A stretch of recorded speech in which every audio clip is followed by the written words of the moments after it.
Olá, bom dia. O Sergipe Rural está no ar e estes são os destaques desta edição. Defesa animal em alerta. Casos diagnosticados da raiva em bovinos e caprinos fazem a Endagro intensificar o monitoramento do principal suspeito de transmissão da doença, o morcego hematófago. Investimento garantido. De olho na liquidez e retorno financeiro, grupo aposta na produção em grande escala de uma árvore nativa da África que se adaptou bem ao clima de Sergipe, o mogno. Simpósio de buiatria. Profissionais de medicina veterinária e zootecnia participam de evento para debater temas aplicados aos ruminantes com o objetivo de promover o avanço da pecuária no estado.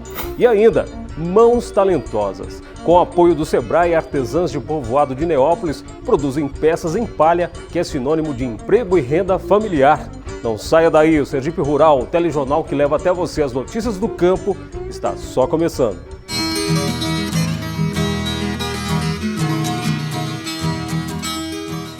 E a gente começa esta edição com a preocupação do Núcleo de Defesa Animal e Vegetal da Endagro em relação aos casos diagnosticados da raiva em animais como bovinos e caprinos. O principal transmissor da doença é o morcego hematófago. Os repórteres Patrícia Dantas e Jorge Henrique acompanharam no interior do estado como é o trabalho dos técnicos no monitoramento dos locais onde vivem a espécie. Confira! Estamos na região do Vale do Cotinguiba e com a gente uma equipe de captura da Endagro, que identifica os locais que podem ser abrigos de morcego. Salete, diretora de Defesa Animal e Vegetal da Endagro, explica qual o ambiente ideal e em que regiões os morcegos são mais comuns. Temos uma alta incidência em todo o sertão, beirando São Francisco e nessa região do Vale do Cotinguiba. Porque o morcego hematófago ele precisa de três coisas: habitats. Então, toda aquela região de São Francisco, onde tem os quênios e existe o habitat natural do morcego, nessa região do Cotinguiba, pelas furnas que tem, pelas pedreiras que tem, então é um habitat também propício para o morcego. Ele tem água e ele tem alimento. Então, são esses três fatores que fazem com que essas regiões sejam predominantes na raiva. A equipe está com todos os equipamentos necessários para fazer o trabalho. Capacete com lanterna, lanterna de mão, roupa apropriada e, claro, as luvas com proteção redobrada. Dentro dessa furna, em forma de caverna, percebemos indícios de presença deles. E o mais evidente é o odor. A gente vê fezes, mau cheiro, e aí a gente já sabe que aqui se encontra o morcego hematófago. Tem vários espécies de morcego, né?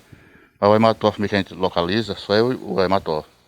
A fezes dele é sangue mesmo, a gente localiza por causa disso. Mas tem vários tipos de morcego. Mas o que a gente procura é isso, o hematófago. A rede para captura é instalada no dia anterior, quase imperceptível, e por isso ela engana os sentidos do morcego, que ficam presos na malha. Esse é o morcego que se alimenta exclusivamente de frutas, mas esse outro é o hematófago. Ele se alimenta basicamente do sangue de mamíferos. Todos os morcegos podem carregar o vírus da raiva, mas para que ocorra a transmissão é necessário o contato da saliva com o sangue. Por isso, os hematófagos que mordem os animais são os melhores transmissores. A raiva ela não tem cura. Então, o animal acometido de raiva, ele vem a óbito. Então, é um prejuízo muito grande para o produtor quando ele perde esses animais. E, além disso, a raiva é uma zoonose. Então, ela pode acometer também as pessoas. Então, não só tem o problema econômico, como tem o problema que envolve pessoas. O produtor deve ter atenção ao rebanho, observando inclusive se há sinais de animais sugados pelo morcego. Se for observado isso, o criador deve comunicar o fato à Endagro. Para o controle, esse veterinário explica o que acontece depois da captura. O próximo passo, esse morcego algão vai ser colocado numa pasta, uma ampiricida, para ver o controle, porque nós podemos exterminar todos, porque nem todos os morcegos transmitem a raiva. E outros animais que encontrados no solo, que normalmente são os animais que estão contaminados, é levado a um laboratório para identificar se realmente esses animais estão com o vírus da raiva ou não. Após a confirmação do vírus, nós se deslocamos até aquela propriedade, fazemos monitoramento das furnas, informamos ao proprietário que tem que ser feita a vacinação sistemática em todo o rebanho.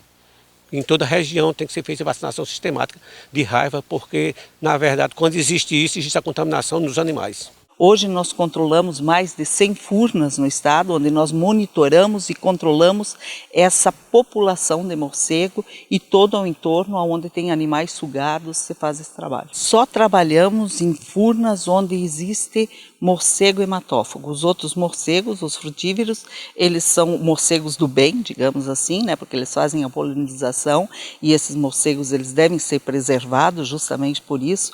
Então só se trabalha com morcego hematófago, só em locais onde tem morcego hematófago. Agora, as notícias do tempo. O tempo abafado e o calor em todo o estado deve predominar pelos próximos dias em Sergipe nesta segunda semana de novembro. Confira no mapa a previsão. Nuvens carregadas que vêm do oceano deixam um tempo instável, com possibilidade de chuva rápida em áreas isoladas do agreste e do litoral de Sergipe na segunda e na terça-feira. Já no sertão do estado, o tempo segue firme e a possibilidade de chuva é pequena. Na quarta, quinta e sexta, o tempo volta a ficar abafado e o sol predomina. A temperatura durante a semana no estado deve variar entre 25 e 36 graus. No município de Moita Bonita, a temperatura deve chegar aos 34 graus, 35 em Pinhão e 36 graus em Poço Redondo. A seguir, a gente mostra o investimento em estância na produção de uma espécie de árvore bastante lucrativa de origem africana. E ainda, os detalhes do simpósio realizado na capital sobre buiatria. Sabe o que significa? Eu explico daqui a pouco. O Sergipe Rural vai a um rápido intervalo e volta já.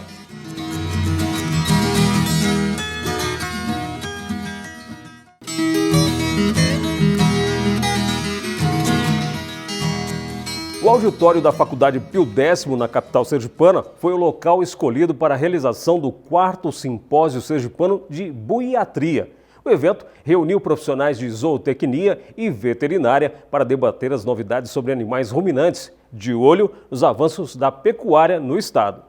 O termo buiatria originou-se do grego buios, que significa boi ou bovino, e diátricos, que significa relativo à medicina, ou diatreia, que significa tratamento médico. Portanto, a palavra buiatria representa a medicina dos bovinos, ou a ciência e arte do diagnóstico, tratamento e prevenção das enfermidades que acometem os bovinos.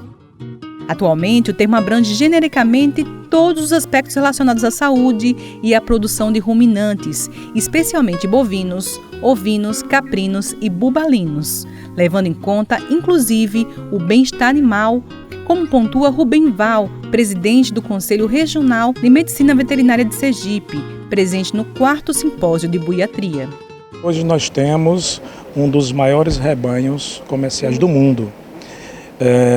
Nós, ao longo do tempo, estamos criando, desenvolvendo novas tecnologias. E esse é o momento de discutir, né, novas formas de você explorar, inclusive levando-se em conta o que está hoje muito efervescente, muito em ebulição, a questão do bem-estar animal. Muitos temas discutidos durante o simpósio vão nortear os caminhos para a melhoria da qualidade dos produtos na mesa dos consumidores e o aumento de lucro na atividade pecuária, com uma palestra sobre a aplicação de ultrassonografia para a avaliação de carcaça do pesquisador Samuel Figueiredo de Souza, da Embrapa Tabuleiros Costeiros. O grande ganho de poder ter uma ferramenta de ultrassonografia é determinar o momento ideal de direcionar o animal para o abate sem ter que abatido o animal antes, né? Então a gente evita que o animal seja abatido antes do tempo, porque ele ainda tem um tempo para ter um ganho de peso maior, uma conversão alimentar ainda satisfatória na sua curva de crescimento, e também evita que esse animal fique sendo alimentado e manejado, que tem um custo elevado de produção, quando já se passou o ponto ideal. Então, através da ultrassonografia, a gente consegue determinar o ponto ideal, que essa carne o animal vai estar no ponto ideal de abate, já atingiu o peso, o crescimento, o desenvolvimento. Essa carcaça vai ter uma cobertura de gordura mínima que é necessária para o processo de resfriamento, onde é transformado do músculo em carne, e também para identificar o momento ideal onde há um rendimento maior dos cortes comerciais, que é onde se agrega maior valor à carcaça do animal abatido. Então, todos esses fatores, né, são convertidos num ganho financeiro maior e numa eficiência de produção melhor por parte do produtor. A preocupação com os índices reprodutivos nos rebanhos foi o assunto abordado pelo professor Antônio Fraga, da Faculdade Pio X. Nós trouxemos algumas metodologias para fazer com que as taxas da inseminação artificial por tempo fixo elas tenham um incremento, uma melhora, já que é uma ferramenta tão importante, né, para o desenvolvimento da nossa pecuária nacional, mas ainda, infelizmente, nós temos alguns índices ainda baixos. Então, nós fizemos, né, na nossa palestra aí alguns pontos importantes de como maximizar esse resultado. O Simpósio Sergipano de Buiatria reuniu profissionais, além de alunos de medicina veterinária, zootecnia, ciências agrárias, que discutiram a produção, sanidade e reprodução de bovinos, bubalinos, caprinos e ovinos de leite de corte, ansiosos por aprender mais e compartilhar conhecimento. Qual o assunto desse simpósio que chamou mais sua atenção? Por quê? Essa relação do IATF, que você deu comentado mais cedo, sobre a importância de biotecnologias na uso da veterinária. Eu vim do campus do Sertão, né, um campus dessa área leiteira, que abrange muito essa área de buiatria. Então eu vim abranger o pouco que a gente já começou a aprender lá e não só guardar, mas também transmitir para os meus colegas que não puderam vir, que ficaram lá. Com palestras diversificadas ministradas por renomados profissionais de diversas instituições de ensino e pesquisa do país, o simpósio contribuiu também para a difusão de conhecimento entre as instituições. É uma troca de conhecimento contínuo, né, como você bem disse. A gente, ao estar aqui presente, dando as nossas experiências, nós também estamos coletando novas informações. Uma das ações de resolver problema de pesquisa é colhendo, e aqui é um ambiente acadêmico. Então, é um programa muito robusto, com representantes de universidades de ponta. Então, a Embrapa se sente honrada em ser parceira desse evento. Carla Ulian, da Faculdade Pio X, foi uma das coordenadoras do evento e resume bem a importância de discutir buiatria dentro de uma instituição de ensino. Aqui é um simpósio que traz conhecimento para os alunos, né? Porque não adianta a gente só ficar na faculdade e aprender aquele quadradinho, né? O que a gente ensina na faculdade é um terço do que eles precisam aprender.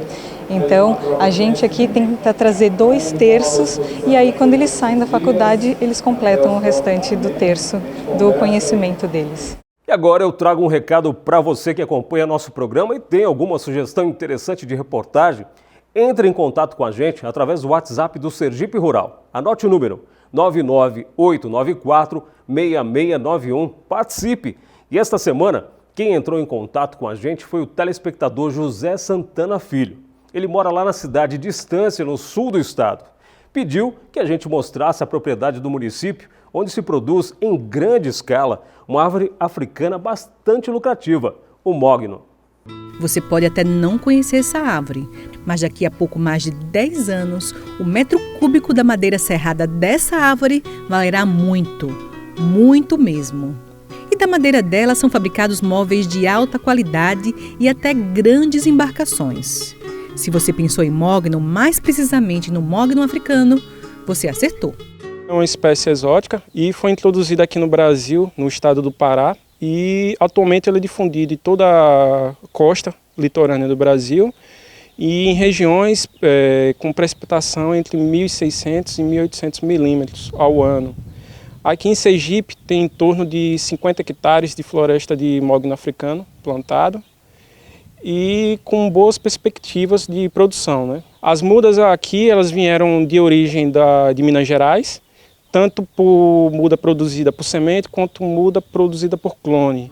Aqui na Fazenda Floresta Verde a produção foi iniciada há 3 anos. A propriedade está localizada em uma região propícia para a produção, o litoral de Estância, onde a média de chuva fica dentro do necessário para o mogno. Mas mesmo assim, em épocas mais secas, é usada a irrigação por gotejamento. Apesar de ter manejo parecido com o eucalipto, o mogno tem inúmeras vantagens, e a mais interessante delas é a financeira. Além disso, Yuri esclarece que existem formas de diminuir as despesas no manejo durante o tempo de cultivo. O mogno ele pode ser consociado com o cultivo agro-silvopastoril, né? Ou seja, a partir do 6º ou 8º ano, você pode introduzir pastagem junto com gado e ter rendimento. Com esse rendimento, você pode diminuir o custo que você está tendo da manutenção da floresta, né? Fora isso, alguns outros tratos culturais, como você pode fazer desbaste seletivo do mogno, uma parte, vamos dizer, a cada hectare você fazer um desbaste nele de em torno de 10%, para você diminuir os custos dele. A demanda por madeira é alta, tanto para consumo interno quanto externo. E esse pode ser um ótimo momento para iniciar um investimento em plantio de florestas. Mas quem se preocupa com o risco do cultivo, Yuri esclarece que as pragas e doenças de uma floresta como essa são mais preocupantes somente durante o primeiro ano do cultivo. Por isso, o investimento nessa época é maior. Geralmente, o custo inicial que você tem para uma floresta dessa no primeiro ano, você tem em torno de 8 a 10 mil reais por hectare, e a manutenção dela do primeiro ao sexto ano em torno de 2 mil reais por hectare. O tempo de cultivo médio, ele geralmente é em torno de 12 a 15 anos para o mogno africano. As principais pragas e doenças são as formigas cortadeiras, o arapuá, o cranco, uma doença, a fumagina também é uma doença, e uma vez ou outra esporádico o grilo, mas todas elas de fácil controle, né? Mas estudiosos garantem que a cada R$1 investido no cultivo do mogno africano rende quase 30. Comparativos entre o mogno africano e o eucalipto, você, para ter uma média, o valor pago do mogno africano hoje em dia por metro cúbico, hoje em dia o mercado está pagando em torno de R$1.500 a R$2.500. Já o eucalipto você tem uma média de metro cúbico a R$80, ou no máximo 100, a depender da região. Mas para cultivar corretamente essa madeira nobre, a atividade deve ser projetada e executada previamente por um engenheiro florestal. Todo o processo de licenciamento e planejamento de uma floresta, seja ela de mogno africano ou eucalipto ou qualquer outra espécie exótica e até mesmo nativa, você tem que pegar um profissional adequado. O profissional adequado para florestas, no caso, é o engenheiro florestal. Essa floresta aqui ela foi licenciada, então no caso aqui foi o licenciamento feito por um engenheiro florestal, que é quem cabe essa competência de licenciamento de florestas, né? E aí, se interessou pelo cultivo do mogno? Então anote o telefone 999436864 ou através do e-mail info@africanamarrogane.org. E você vai ver em instantes o que fazem as mãos talentosas de artesãs de Neópolis com a palha do ouricuri. Sergipe Rural volta já.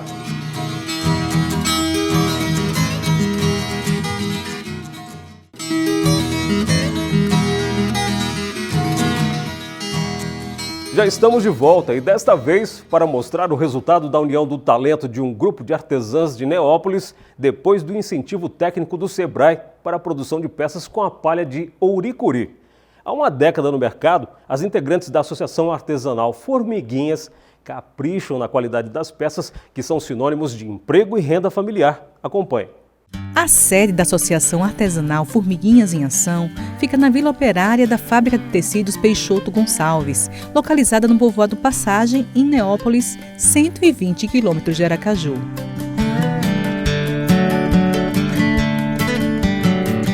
A associação já está no mercado há pelo menos 10 anos e une artesãs que produzem peças com palha de ouricuri.